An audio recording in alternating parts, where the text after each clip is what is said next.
teenage years were full of sketching, angst, and trouble. I wasn't popular or unpopular. Maybe just forgettable. I guess that gave me a sense of freedom, so I hung out with crazy kids, doing crazy things, even though I mostly just watched the chaos ensue. We did it all. Put fireworks in mailboxes, hide roadkill in people's garages, break windows of the barbershop in Anchorage. My dad was furious, but he was so busy working he couldn't do much to stop me from going out. I think being an adult means there's no one to stop you making hard decisions. He had to make a living, and he couldn't be in two places at once. Yeah, I realize that now.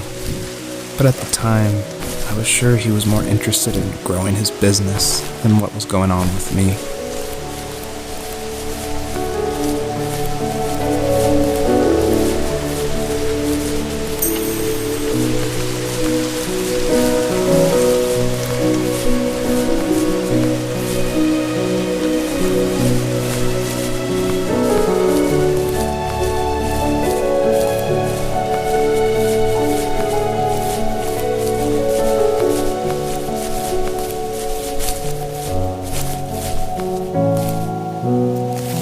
He was working another late night, and my friends were over, saying how bored they were and how they had come all the way out to my house for nothing. One of them mentioned how that old, ugly beyond belief truck was still in the garage, and how we should take it for a spin. I was only 15, so I kind of fought it for a while. The next thing I knew, we were careening around the mountain path, rocks spitting onto the sides of the cliff, while my dad's cringeworthy bluegrass blared out the speakers. I drove while my friends were in the back of that yellow and purple truck, throwing beer bottles and trash at anything remotely interesting. Felt like I was soaring in the air with borrowed wings. But all good things have endings.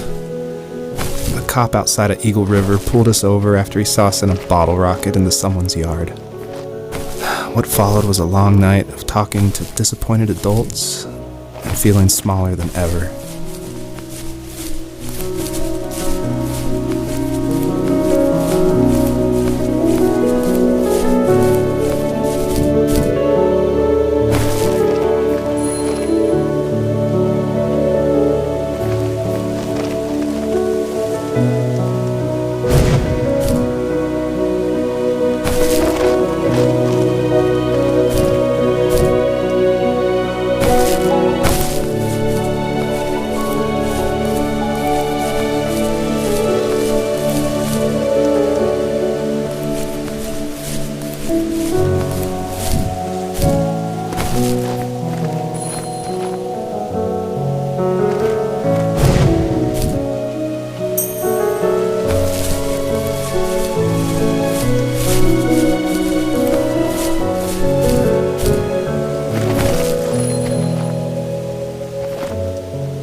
After he drove me home from the police station, I blew up at him, saying how I never wanted to be like him, how I was going to be someone and leave that hick icebox for good. He just looked forward at the road with tired eyes. I took out that bluegrass tape from the cassette deck and chucked it out the window. In my sage teenage wisdom, I thought I had proved the ultimate point. But my dad had a different idea. He slammed the brakes, slowly bowed his head while gripping the steering wheel, and finally looked at me. All he said, like it was a polite request, was, "Make this right." I sat there in silence, fuming, but I eventually got out and combed every square inch of the woods, muttering profanity after profanity. I found it 30 minutes later, near a small waterfall off the road. I went back to the truck, put the wet tape back in, and sure enough it worked. We didn't speak another word to each other the rest of the night. Wow, I knew you were a crazy teenager, but... It's hard to believe, isn't it? It surprises me too. It's like I didn't really know who that kid was back then. I bet my dad thought the same thing over and over. It's almost like he was saying, "Make this right," to himself, more than to me.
Friends would laugh about that night and talk about how crazy it was, and I laughed along, pretending it didn't bother me, but it did. I imagined my friends growing old in the bush, unable to find that thrill in those godforsaken ice fields. It's like those mountains were a literal wall, keeping me from leaving, where all I would have to look forward to are lumber yards and evening beers. I had to climb over. That was my only goal for a long time.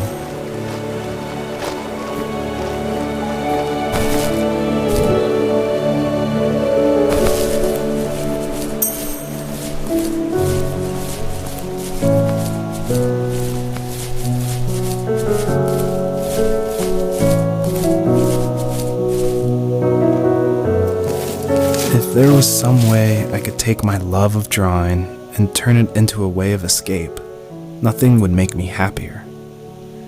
I wanted to create instead of tearing trees down.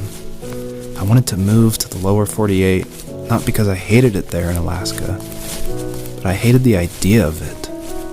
It's like all of that spite inside me had created this monster which followed me around my whole teenage years.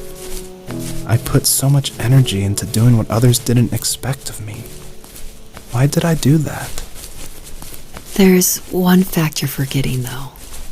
If you didn't have that fire in you, we probably would have never met. You're absolutely right. Maybe the destination is all that matters in the end. But then why am I awake? Why am I seeing this fox go on her journey? And why can't I stop thinking about my dad?